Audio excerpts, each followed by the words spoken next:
할렐루야. 인사하겠습니다. 믿음의 꿈을 꾸겠습니다. 믿음의 꿈을 심어주겠습니다. 에머슨 파스틱이라는 설교가가 미국 사람들이 교회에 나가는 4가지 동기를 이렇게 말했습니다.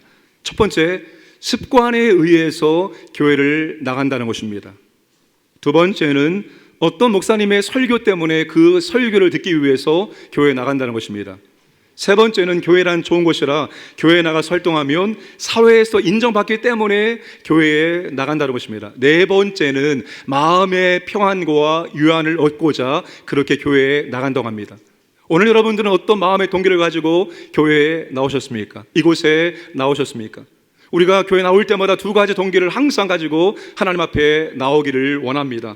죄와 사망에서 나를 구원해 주시고 자녀 삼아 주신 사랑하는 하나님을 만나기 위해서 이곳에 나오기를 원합니다. 목마른 사슴이 시냇물을 찾기에 갈급함처럼 내 영혼의 하나님 만나기를 갈급한 마음을 가지고 하나님께 나오기를 원합니다. 두 번째 동기는 예수 그리스도의 피로 맺어진 사랑하는 영적인 가족을 만나기 위해서 이곳에 나오기를 주님의 이름으로 축복하고 부탁을 드립니다. 하나님의 자녀로 태어나는 순간 영적인 가족이 생깁니다. 새로운 영적 가족 관계가 생깁니다. 우리 모두가 다 하나님의 자녀입니다. 그러나 하나님의 자녀이지만 믿음의 성숙도에 따라서 아이도 있고 청년도 있고 그리고 아비도 있고 노인도 있습니다. 그렇게 다양한 영적 가족 구성원들 속에서 우리가 함께 믿음의 여정을, 신앙의 여정을 가고 있는 것입니다. 누가 하나님의 자녀입니까? 12절에 보시면 자녀들아 내가 너희에게 쓰는 것은 너희 죄가 그의 이름으로 말미암아 사함을 받았음이요. 하나님의 자녀로 다시 태어난 사람만이 하나님의 자녀가 될 수 있습니다. 예수님을 구주와 주님으로 영접하면 하나님의 자녀로 다시 태어나게 되어집니다. 모든 죄가 다 깨끗하게 용서를 받은 것입니다. 그 하나님의 자녀가 되었다는 증거가 하나님을 아버지라고 부르며 힘들고 어려울 때 우리가 아버지 앞에 간구하고 기도할 수 있다는 것입니다. 교회는 끊임없이 영적인 출생이 일어나야 합니다. 누가 아이입니까? 14절에 아이들아 내가 너희에게 쓴 것은 너희가 아버지를 알았으며 이제 막 하나님 아버지를 알게 된 성도입니다. 이제 예수님을 영접하여 신앙생활을 시작하는 성도입니다. 영적인 경험이 부족한 성도가 바로 아이입니다. 영적 아이는 끊임없이 배워야 되고 성장해야 됩니다. 또한 사랑과 돌봄을 받으면서 성장해 나가야 됩니다. 오늘 세 번째, 누가 청년입니까? 13절과 14절 말씀을 다 함께 읽겠습니다. 청년들아 내가 너희에게 쓰는 것은 너희가 악한 자를 이기었음이라. 청년들아 내가 너희에게 쓴 것은 너희가 강하고 하나님의 말씀이 너희 안에 거하시며 너희가 흉악한 자를 이기었음이라. 청년이 누구입니까? 청년은 악한 자와 싸워서 이기는 자입니다. 이제야 비로소 악한 자와 싸울 능력이 있고 그 악한 자와 싸움으로 말미암아서 승리를 맛보기 시작한 성도가 바로 청년에 해당되어집니다. 너희가 이기었음이라. 현재 완료형입니다. 과거에 이겼고 지금도 너희가 이기고 있다는 것을 의미합니다. 반복적으로 지금 이겨왔다는 것을 말해주고 있습니다. 물론 그 싸움에서 질 때도 있고 이길 때도 있는 것입니다. 항상 우리가 영적인 싸움에서, 악한 자의 싸움에서 승리할 수 있는 것은 아닙니다. 어떨 때는 이기기도 하고 어떨 때는 또한 실패하기도 한다는 그런 의미입니다. 이제 마귀와 악한 영들과 싸워서, 죄와 싸워서 이제 승리의 맛을 보기 시작한 성도가 바로 청년에 해당되는 성도입니다. 그런데 여러분, 이 청년은 싸워야 되기 때문에 몸에 아름다운 그리스도의 흔적을, 바로 상처를 받게 된다는 것입니다. 싸우면서 아무런 상처를 받지 않으면서 그렇게 싸울 수 있는 사람이 누가 있겠습니까? 전쟁터에 나가면 옷도 더러워지고 옷도 찢어지고 상처를 입게 되어집니다. 그러면서도 그 전쟁터에서 승리를 맛보는 것이 바로 청년에 해당되어집니다. 교회에서 이런 말들을 많이 하기도 하고 듣기도 합니다. 내가 누구 때문에 시험 들었다, 내가 누구 때문에 상처받았다, 내가 누구 때문에 교회 가기 싫다, 내가 무엇 때문에 이제 그만두고 싶다. 여러분, 이게 우리가 교회 안에서 쉽게 듣고 있는 그런 말들입니다. 여러분, 만약에 이런 말들을 하고 있다면 우리가 아직 청년이 아닐 수도 있습니다. 여러분, 이제는 우리가 교회 안에서 시험 들었다 이런 말할 때가 아닙니다. 때로는 우리가 시험에 들기도 하고 시험을 주기도 하고 우리가 상처를 주기도 하고 상처를 받기도 하는 것입니다. 여러분, 아이들은 어떻게 하면 성장합니까? 아이들은 싸우면서 성장하게 되어 있는 거예요. 우리가 상처를 받으면서 때로는 시험을 받기도 하면서 그렇게 우리의 믿음이 성장하는 것입니다. 전혀 상처를 안 받고 전혀 시험에 들지 않으면서 그렇게 우리가 믿음이 성장할 수는 없는 것입니다. 중요한 것은 상처를 받을지라도 시험에 들을지라도 우리의 싸움은 계속 진행되어야 한다는 것입니다. 여러분, 이제는 싸우고 또한 이겨 나가야 하는 것입니다. 여러분, 이기는 게 중요합니다. 이겨본 사람이 계속 이길 수가 있는 것입니다. 여러분, 영적인 싸움에서 혹은 여러 가지 싸움에서 우리가 끊임없이 이겨 나가기를 주님의 이름으로 축복합니다. 그래서 청년 여러분, 말씀 보시면 강하고 라고 말합니다. 청년은 강하다. 왜 청년이 강합니까? 무엇 때문에 청년이 강합니까? 하나님의 말씀 때문입니다. 말씀 안에 거하는 자가 청년이라고 말하고 있습니다. 14절에 너희가 강하고 하나님의 말씀이 너희 안에 거하시며. 여러분, 청년은 강합니다. 무엇 때문에 강합니까? 그가 가지고 있는 하나님의 말씀 때문에 강한 거예요. 그가 하나님 말씀이 없다면 그는 강할 수가 없습니다. 그가 말씀이 있고 말씀을 가지고 싸우기 때문에 그는 강한 자이고 그가 싸움에서 승리할 수가 있다는 것입니다. 사랑하는 여러분, 말씀을 가진 자가 강한 자임을 믿으시기를 바랍니다. 히브리서 4장 12절에 말씀은 살아있는 능력이라고 말합니다. 에베소 6장 17절의 말씀은 성령의 검이라고 말하고 있습니다. 베드로전서 1장 23절의 말씀은 내면에 꾸준한 변화를 이끌어내는 초자연적인 씨앗이라고 말하고 있습니다. 시편 119편 130절에 말씀은 마음에 간직하면 열 때마다 빛을 비춰 깨닫게 하는 보물이라고 말합니다. 골로새서 3장 16절 말씀은 우리 안에 풍성히 거하게 해야 될 최고의 영적인 자원이라고 말하고 있습니다. 청년은 말씀으로 싸우는 자입니다. 내 경험으로 싸우고 내 감정으로 싸우는 것이 아니라 내가 가지고 있는 그 하나님 말씀을 붙들고 말씀으로 싸우는 자가 바로 청년입니다. 말씀 없이 싸우면 백전백패할 수밖에 없습니다. 우리는 말씀을 들고 말씀으로 싸워야 되는 거예요. 주님이 광야에 40일 동안 시험 받을 때 주님은 온전히 하나님 말씀으로 싸웠습니다. 말씀으로 대적했습니다. 그 말씀으로 악한 영의 그 시험을 주님이 이겨내셨습니다. 그러니까 여러분, 우리도 말씀으로 싸워야 됩니다. 말씀을 가져야 됩니다. 그래서 우리가 말씀 훈련을 받아야 되는 거예요. 전반기에 양육훈련이 끝나가고 있습니다. 제가 지지난주에 각 과마다 들어가서 격려하고 기도해 주었습니다. 근데 참 놀랬던 것은 저녁반에 나이가 지긋이 드신 분들이 그 자리에 계셨습니다. 저녁반에 하루 종일 직장에서 삶에 터지는 피곤하게 일하다가 저녁 그 시간 나와서 말씀을 배우는 분들이 계셨습니다. 그 분들을 볼 때 제가 마음에 감동이 있었습니다. 사랑하는 여러분, 우리가 이 말씀을 배우는 일을 게을리 해서는 안 됩니다. 시간을 만들어서 우리가 말씀을 배움으로 우리가 말씀을 가진 자가 되어야 되고 그 말씀을 붙들고 우리가 싸워 나가야 됩니다. 그때만이 우리가 승리할 수 있음을 기억하시기를 바랍니다. 여러분, 청년은 싸우는 현장이 있어야 됩니다. 현장이 있어야 되는 거예요. 우리가 아무리 말씀을 많이 배우고 알고 있을지라도 그 말씀을 사용할 수 있는 현장이 없다면 우리는 이길 수 없습니다. 청년은 싸우는 자는 반드시 싸워야 될 현장에 들어가서 싸움을 계속해 나가야 하는 것입니다. 전도의 현장, 봉사의 현장, 성경의 현장, 가르침의 현장, 이와 같은 현장에 내가 있어서 싸움을 계속해 나가야 됩니다. 여러분, 복음서를 읽어보십시오. 사도행전을 읽어보시고 서신서를 읽어보시기 바랍니다. 예수님의 그 놀라운 은혜와 능력이 도대체 어디에서 나타났습니까? 사도 바울의 그 엄청난 능력들이, 그 기적들이 과연 어디에서 나타났습니까? 전부 다 사역의 현장에서 나타난 능력들입니다. 여러분, 싸움의 현장이 없으면 우리는 주님의 권세와 은혜와 능력을 경험하기가 어렵습니다. 그 싸움의 현장에서 우리가 하나님의 은혜를 구하고 능력을 구하고 성령과 함께 할 때 그 주님의 놀라운 능력들을 우리가 비로소 경험할 수 있게 되는 것입니다.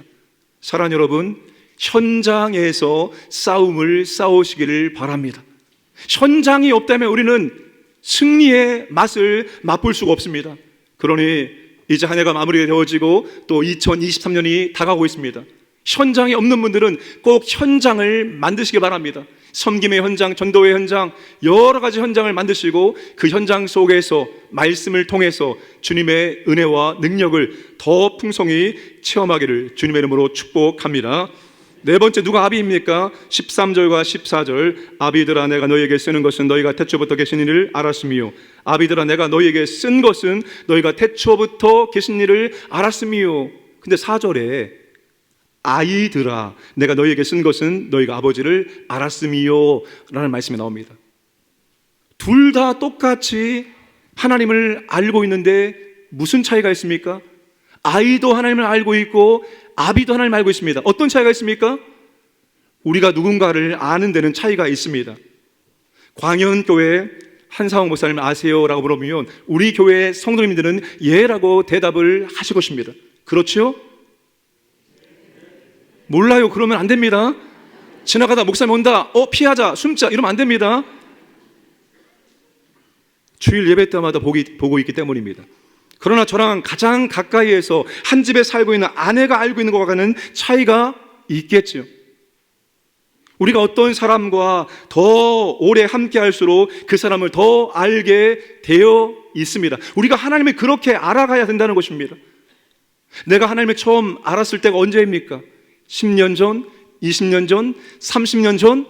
그러면 그 오랜 시간이 흘러가면서 우리는 그만큼 더 하나님을 많이 알고 있어야 되는 것입니다. 그만큼 더 하나님을 많이 경험해야 되는 것입니다. 아비는 하나님을 깊이 경험하여 아는 자입니다. 알았음이요, 역시 현재 완료형입니다. 과정과 결과의 지속성을 의미합니다. 과거부터 지금까지 하나님을 알고 있다는 것입니다. 내가 처음 하나님을 믿었을 때부터 중간에 멈춤이 없이 끝까지 지금까지 하나님을 알고 있다는 그런 의미입니다. 하나님을 오랜 경험을 통해서 아는 사람이 바로 우리는 영적인 아버지라고 말할 수가 있습니다. 사랑하는 여러분, 하나님을 깊이 경험하고 알아가시기를 주님의 이름으로 축복합니다. 이 성경이 뭡니까? 바로 하나님이 어떤 분이신지를 소개하는 성경 아니겠습니까? 하나님의 존재, 하나님의 성품, 하나님의 사역, 하나님의 능력, 하나님의 영광, 그 하나님에 대해서 우리에게 자세하게 소개하는 것이 바로 성경입니다. 제임스 패커라는 유명한 신학자요 목회자가 계셨습니다. 이분은 영국에서 태어나 옥스퍼드 대학에서 박사학위를 받았고 27년 동안 교수 사역과 목회 사역을 하신 분입니다. 그는 타임지가 선정한 가장 영향력 있는 목회자 중, 신학자 중에 한 분이었습니다. 이분의 저서 가운데 유명한 저서가 바로 하나님을 아는 지식입니다. Knowing God. 1973년 초판이 출간된 이후 100만 부 이상이 팔렸고 30년간 전 세계 그리스도인들에게 삶과 신앙에 영향을 준 현대 고전이라고 말하고 있습니다. 이 책에서 하나님의 성품이 우리의 삶에 주는 영향에 대한 성경적 교리를 탁월하게 풀어주고 있습니다. 여러분, 하나님을 안다와 하나님에 관해서 안다는 완전히 다른 것입니다. 내가 하나님에 관해서 알고 있다. Knowing about God. 하나님에 관해서 안다는 것은 하나님을 지식적으로, 이론적으로 알고 있다는 뜻입니다. 여러분, 유명한 신학교에 대단한 석학들이 많습니다. 그런데 그 대단한 석학들 가운데 하나님을 믿지 않는 사람이 있어요. 예수님을 믿지 않는 사람이 있습니다. 그저 학문적으로, 신학적으로, 이론적으로 하나님에 대해서 성경을 통해서 여러 것들을 통해서 연구하고 있을 뿐입니다. 그러나 하나님을 안다, 이 노인 가수의 의미는 하나님과의 친밀한 교제를 통하여 하나님을 개인적으로, 인격적으로, 체험적으로 아는 것을 의미합니다. 13절과 14절 말씀 보시면 이 아라스미오라는 헬라어가 기노스코입니다. 히브리어는 야다라는 단어이죠. 여러분, 이 단어의 뜻은 단순한 지식적인 알미 아니라 개인적이고 인격적인 친밀한 관계로 맺어져서 아는 것을 의미합니다. 따라서 하나님을 안다는 것은 성경을 근거로 교리적인 지식뿐만 아니라 하나님과의 개인적인 교제를 통한 친밀한 관계로 깊어짐으로써 그분을 체험하는 것을 의미합니다. 여러분, 이렇게 하나님을 개인적으로 인격으로 친밀하게 알아가시기를 주님의 이름으로 축복합니다. 하나님의 자녀들이 하나님을 제대로 알지 못하면 어려운 것들을 이겨낼 수 없고 또한 어려운 것들을 만날 수밖에 없습니다. 호세아 선지자가 이렇게 외칩니다. 내 백성이 지식이 없으므로 망하는도다. 그러면 우리가 여호와를 알자. 힘써 여호와를 알자. 이게 여러분 호세아 선지자가 북이스라엘 백성들에게 외쳤던 말씀이었습니다. 여호와를 제발 알자. 여호와를 제대로 알자. 여호와를 알고 제대로 섬기자. 왜 우리가 지금 이렇게 힘들고 어렵느냐? 왜 우리가 얻어터지고 왜 상처투성이냐? 우리가 여호와를 알지 못했기 때문이라고 말합니다. 여호와를 알지 못할 때 하나님 백성들이 망하게 되어지고 그 하나님을 제대로 알 때 모든 것들이 회복될 수 있다라고 호세아 선지자가 그렇게 선포를 한 것입니다. 러시아의 유명한 문호 작가 톨스토이, 원래 귀족 출신으로서 온갖 부귀 영화를 누렸던 사람이었습니다. 그런 작품을 통해서 많은 사람들에게 찬사와 영광을 받았습니다. 그러나 그에게 한 가지 문제가 있었습니다. 해결되지 않는 문제, 만족스럽지 않은 문제가 있었습니다. 그것이 바로 죄에 대한 공포와 불안한 마음으로 늘 괴로움을 겪고 있었습니다. 그러다 어느 날 한적한 시골길을 걸어가는데 시골 농부를 만나는데 그의 얼굴에 그가 그토록 찾았던 그 평화로운 얼굴을 그가 발견하게 되었습니다. 그리고 그가 묻습니다. 당신의 삶에 이렇게 평화로운 비결이 도대체 무엇입니까? 그때 농부가 이렇게 말합니다. 하나님을 의지하고 살기 때문에 언제나 내 마음에 기쁨이 있습니다라고 고백합니다. 톨스토이가 그때부터 하나님을 진심으로 찾기 시작했습니다. 그리고 그가 하나님을 만났습니다. 그리고 과거부터 그를 계속 따라댔던 그 괴롭혔던 그 문제, 그 죄에 대한 공포가 완전히 해결되어집니다. 그런 다음에 그가 이렇게 말합니다. 하나님을 아는 것이 바로 사는 길입니다. 하나님을 올바로 알고 그분을 만나고 그분과 교제하는 삶이 바로 인생을 똑바로 사는 길입니다라고 말합니다. 사랑하는 여러분, 정녕 하나님을 만나고 그분과 교제하는 것이 우리가 바르게 사는 길입니다. 바로 사는 길입니다. 그분이 우리를 창조하셨고 그분이 우리 인생에 대한 모든 계획을 갖고 계시고 그분을 통해서 우리가 어떠한 삶을 살아야 될지 발견할 수 있기 때문입니다. 그래서 그분을 만나고 그분을 알면 우리가 바른 삶을, 바른 길을 걸어갈 수가 있습니다. 사랑하는 여러분, 그 하나님을 더 친밀하게 알아가시기를 주님의 이름으로 축복합니다. 하나님을 우리가 더 깊이 알게 되어질 때 우리가 바로 영적인 아버지가 될 수가 있습니다. 고린도전서 4장 15절, 갈라디아 4장 19절 말씀을 함께 읽겠습니다. 그리스도 안에서 일만 스승이 있으되 아버지는 많지 아니하니 그리스도 예수 안에서 내가 복음으로써 너희를 낳았음이라. 나의 자녀들아, 너희 속에 그리스도의 형상을 이르기까지 다시 너희를 위하여 해산하는 수고를 하노니. 바울이 말합니다. 일만 스승이 있다고 말합니다. 가르친 자는 너무나 많이 있는데 아버지가 없다는 거예요. 아비가 없다는 거예요. 복음으로 낳을 아비가 없다는 것입니다.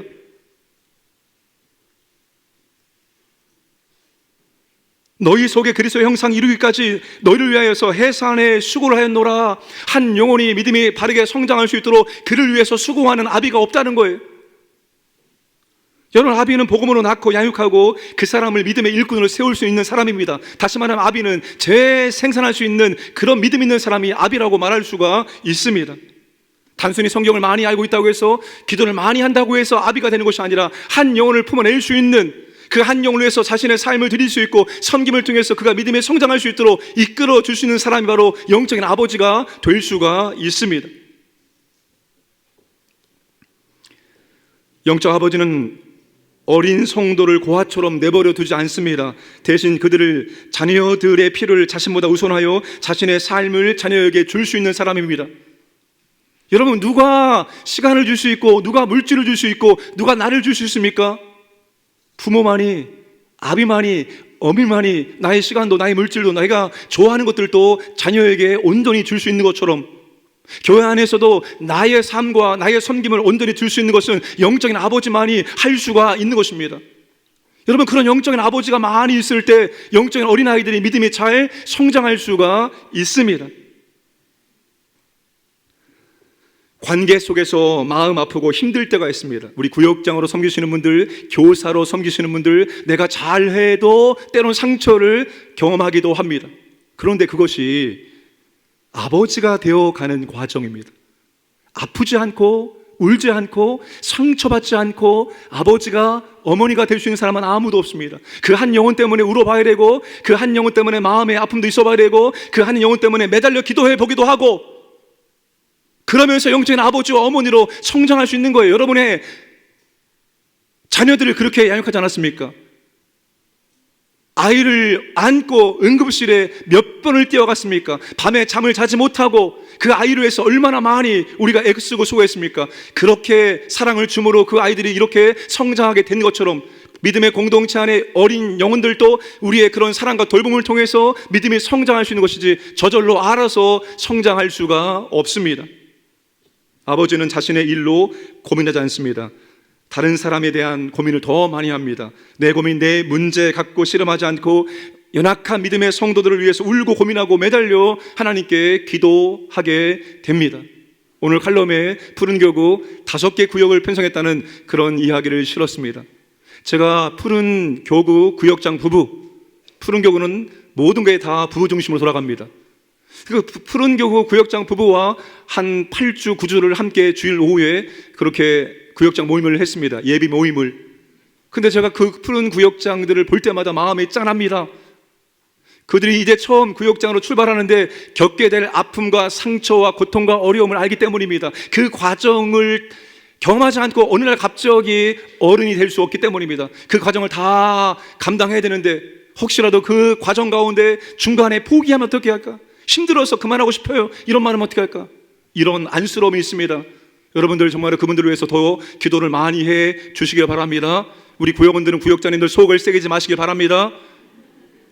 아멘입니까? 아버지의 마음을 우리가 가져야 됩니다. 아버지의 마음은 다른 사람을 위해서 울어주고 희생할 줄 알고 나보다 더 잘되기를 원하는 것입니다. 저도 늘 그렇게 기도합니다. 하나님 아버지, 저한테 예수님의 마음을 주옵소서. 아버지의 마음을 주시기 원합니다. 어떠한 분들도 제가 끌어안을 수 있는 넓은 마음을, 깊은 마음을 주시옵소서. 아버지는 언제든지 달려와도 그를 안아주었습니다. 저도 그 넓은 마음을, 아버지의 마음을 가질 수 있도록 은혜를 주옵소서라고 기도합니다. 여러분, 우리 모두가 다 이 아버지의 마음을 가지고 정말로 믿음의 공동체 지체들을 대할 수 있기를 주님의 이름으로 축복합니다. 마지막 5번째, 누가 노인입니까?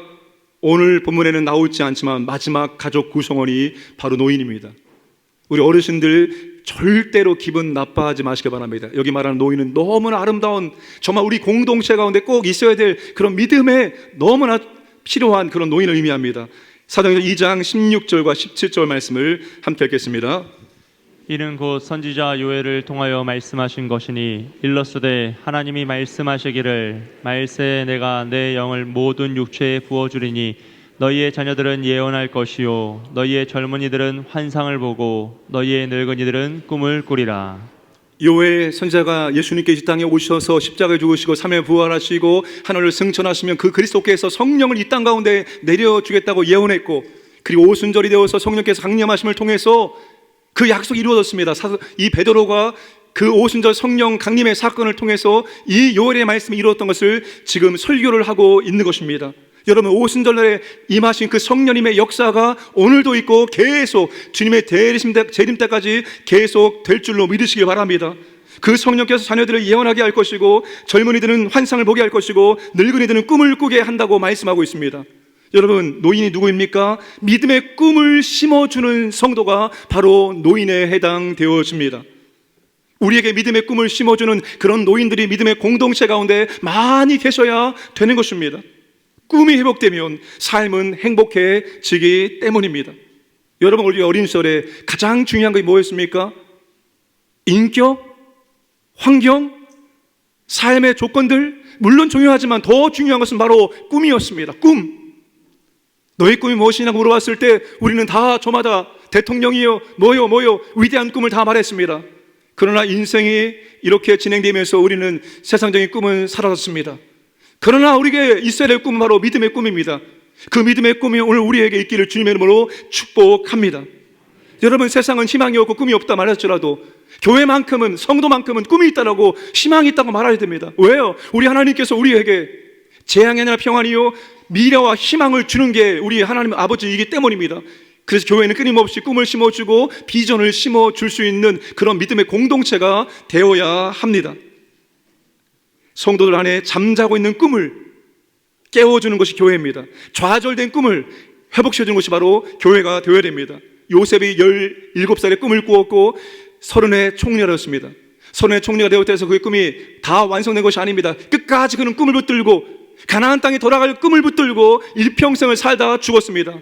그의 유해가 그의 후손들에 의해서 결국 가나안 땅에 묻히게 되어집니다. 하나님은 꿈을 붙잡고 신앙생활하는 성도들을 더 성장시켜 주시고 더 큰 은혜와 능력을 준다는 사실을 기억하시길 바랍니다. 우리가 어떻게 꿈을 꾸고 어떻게 꿈을 심어줄 수가 있겠습니까? 세상에서 좋은 대학 들어가고 좋은 직장에 들어가고 높은 지위를 얻고 돈을 많이 버는 것, 그걸 꿈으로 삼고 달려가는 분들이 계십니다. 물론 그 꿈도 귀하고 중요합니다. 그런데 여러분, 가만히 생각해 보시기 바랍니다. 교회에서 정말 세상적으로 너무나 잘 나가는 분이 있지만 교회에서 신앙생활은 엉망이라면 우리가 그분을 바라보면서 믿음의 꿈을 꾸겠습니까? 그분이 세상적으로 너무나 잘 되고 잘 나가도 믿음이 안 좋으면 절대로 그분의 삶을 통해서 우리는 믿음의 꿈을 꾸지 않습니다. 그러나 그분이 세상적으로 잘 나가지 못할지라도 그분의 믿음의 삶의 모습이, 그분의 믿음의 인격이 너무나 훌륭하면 우리는 그분을 보고 믿음의 꿈을 꾸게 되어 있습니다. 여러분, 우리가 이렇게 믿음의 꿈을 심어줄 수 있어야 됩니다. 꿈은 아버지에게 발견되는 영적인 면에서 발견되어집니다. 영적인 아버지다운 모습을 발견할 때 우리가 그분을 보고 믿음의 꿈을 꾸게 되어 있습니다. 내가 영적인 사람이 되는 것입니다. 내가 하나님 안에서 목표를 발견하고 하나님 안에서 더욱더 가치 있는 사람이 되고자 힘쓰고 하나님 안에서 발견한 책임을 끝까지 감당하려고 애쓰고 하나님께 주신 삶을 회복하는 모습을 보면서 꿈을 꾸게 되어 있습니다. 여러분, 갈렙은 꿈을 심어주는 사람이었습니다. 45년 전 하나님이 주신 그 말씀을 붙들고 그는 꿈을 꾸고 85세까지 달려왔습니다. 여호수아 14장 12절 말씀을 함께 읽겠습니다. 그날에 여호와께서 말씀하신 이 산지를 지금 내게 주소. 당신도 그날에 들으셨거니와 그곳에는 아낙 사람이 있고 그 성읍들은 크고 견고할지라도 여호와께서 나와 함께 하시면 내가 여호와께서 말씀하신 대로 그들을 쫓아내리이다 하니. 45년 전에 그의 나이 40일 때 하나님께서 그에게 네가 밟은 땅 헤브론 산지를 내가 너에게 주겠다고 말했습니다.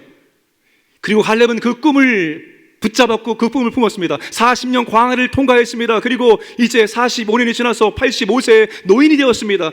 그날에 하나님께서 내게 주었던 이 산지를 내게 달라라고 여호수아에게 그렇게 요구를 하고 있습니다. 45년 동안입니다. 45년 동안 그 꿈을 이루기 위해서 한평생을 달려왔고 그 갈렙을 보는 모든 사람들은 그 갈렙의 붙잡은 꿈 때문에 꿈을 다 붙잡을 수가 있게 된 것입니다.